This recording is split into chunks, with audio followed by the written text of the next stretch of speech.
Welcome friends, once again welcome you at MPS Motivators and myself Mukesh Kumar Pandey. एक बार पुनः आप सभी का हार्दिक स्वागत है हमारे ऑनलाइन चैनल MPS मोटिवेटर्स में। फ्रेंड्स, आज के सेशन में translation methods, how to translate of different Hindi sentences into English. Hindi के अनेक प्रकार के वाक्यों को अंग्रेजी में कैसे ट्रांसलेट करें, आज का सेशन इसी पर आधारित है and it is the part number 4। Friends, इसके पहले पार्ट नंबर 1, 2 एंड 3 कंप्लीट हो चुका है एमपीएस मोटिवेटर्स के माध्यम से, जिसमें मैंने अनेकों प्रकार के हिंदी सेंटेंसेस को अंग्रेजी में स्ट्रक्चर्स के साथ ट्रांसलेट करने का मेथड आपको बताया है। एंड टुडे, आज के सेशन में हम चलेंगे, it is the part number 4। आज भी हम डिस्कस करेंगे आज के सेशन में हिंदी के कुछ सेंटेंसेज को, जिसको स्ट्रक्चर्स के साथ अंग्रेजी में अनुवाद करेंगे। तो आज के सेशन में लगभग 3 to 4, 3 से 4 प्रकार के अलग अलग हिंदी के सेंटेंसेज को देखेंगे, अंग्रेजी के स्ट्रक्चर, उसके बनावट एंड उसको अंग्रेजी में कैसे ट्रांसलेट करेंगे। क्योंकि ट्रांसलेशन मेथड में how to translate into English, Hindi के वाक्यों को अंग्रेजी में कैसे अनुवाद करें। एंड मैंने लिखा भी है हिंदी के विभिन्न वाक्यों को अंग्रेजी में अनुवाद कैसे करें। अब इसमें विभिन्न प्रकार के वाक्य हो सकते हैं।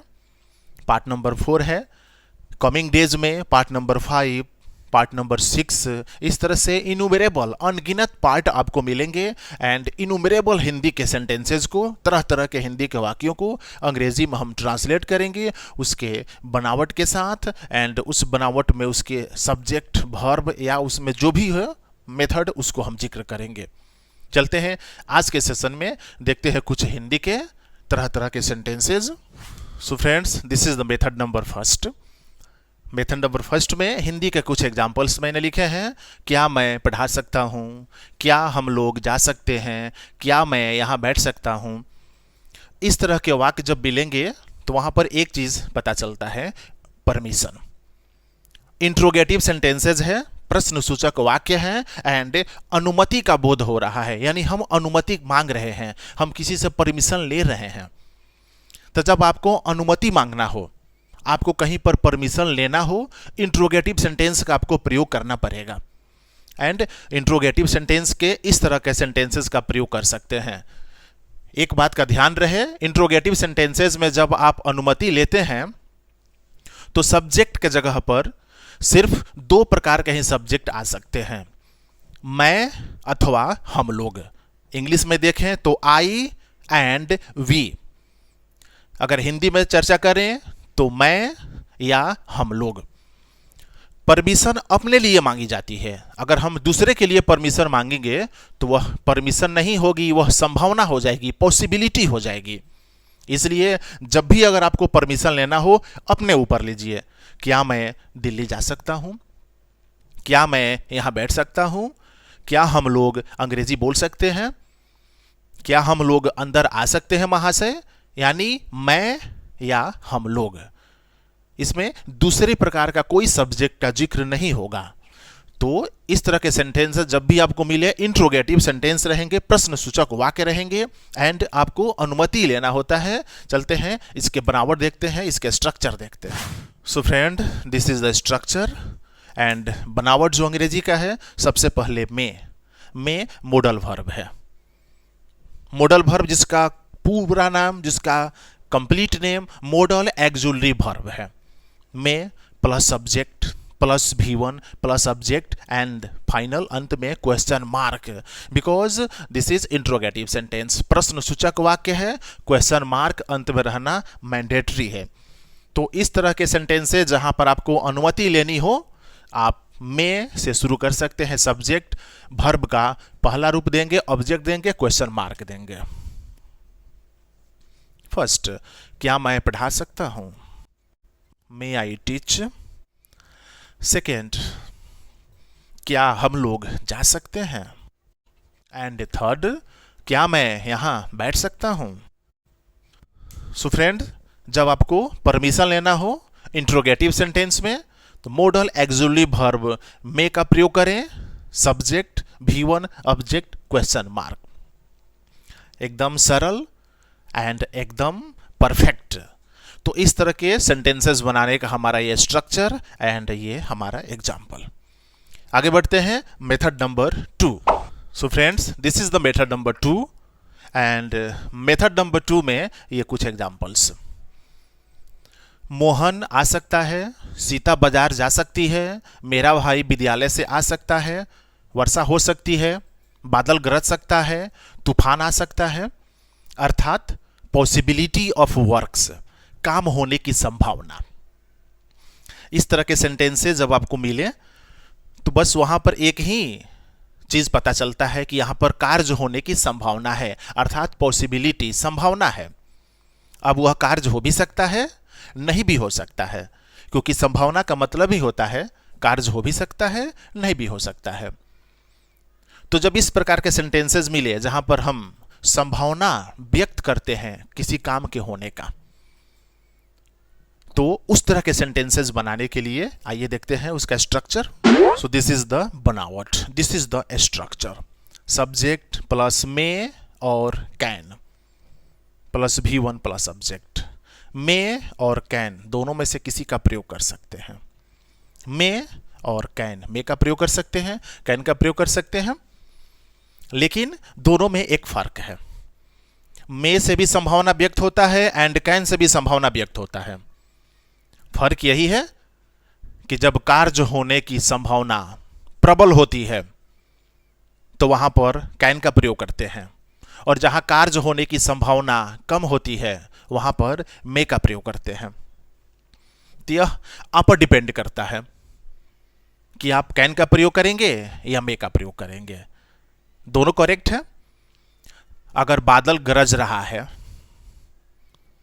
तो कोई कह सकता है कि बारिश हो सकती है, तो यहां पॉसिबिलिटी, संभावना यहां पर प्रबल है, तो वहां कैन का प्रयोग करेंगे। इट कैन रेन, वर्षा हो सकती है क्योंकि बादल गरज रहा है।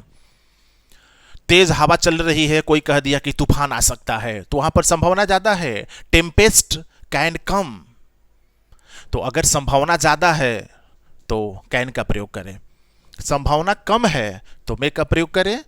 मैंने आपको दोनों बता दिया, कैन का प्रयोग करें, मे का प्रयोग करें संभावना व्यक्त करने के लिए। संभावना ज्यादा है तो कैन, संभावना कम है तो मे, चलेगा दोनों, दोनों सही है। मोहन आ सकता है, मोहन में कम, मे के जगह पर आप कैन भी लगा सकते हैं। मोहन कैन कम, दोनों सही है, दोनों करेक्ट है। सीता बाजार जा सकती, Sita may go to market. And third, मेरा भाई विद्यालय से आ सकता है, my brother may come from a school. So friend, this is the method number 2, संभावना व्यक्त करने के लिए। एंड संभावना में मे एंड कैन दोनों चलेगा। चलते हैं method number 3। So friend, this is the method number 3 and ध्यान देते हैं एग्जाम्पल पर।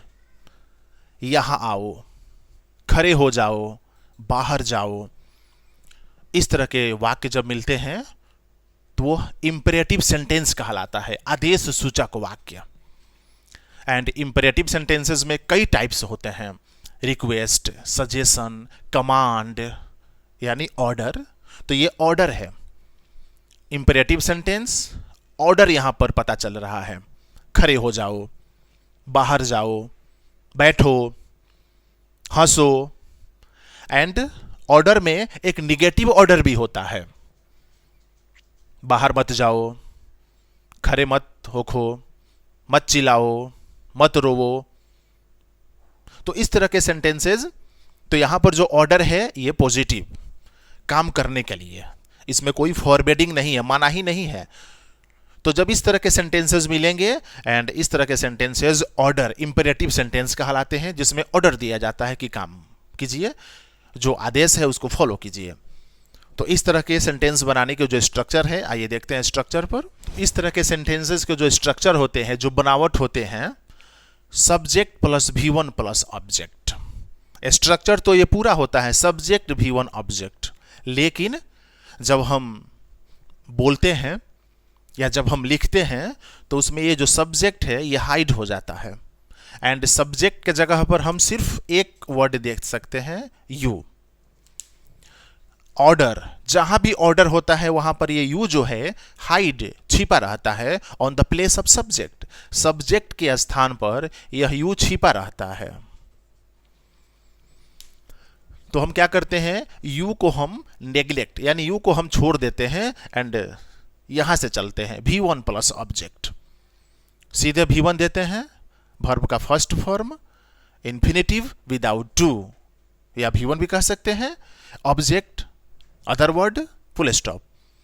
लेकिन जब पूरा स्ट्रक्चर पर अगर फोकस करें तो सब्जेक्ट की जगह पर यू एंड यू छिपा हुआ है। जैसे यहां आओ, कम हेयर हम बोल दिए, लेकिन वहां यू छिपा हुआ है, यू कम हेयर। खड़े हो जाओ, स्टैंड अप हम बोल देते हैं, लेकिन यू छिपा है, यू स्टैंड अप। बाहर जाओ, गो आउट, लेकिन अगर पूरा कंप्लीट सेंटेंस होगा यू गो आउट। यू का प्रयोग हम अक्सर यहां छोड़ देते हैं, नहीं करते हैं, एंड हम यहां से चलते हैं V1 plus subject plus other word.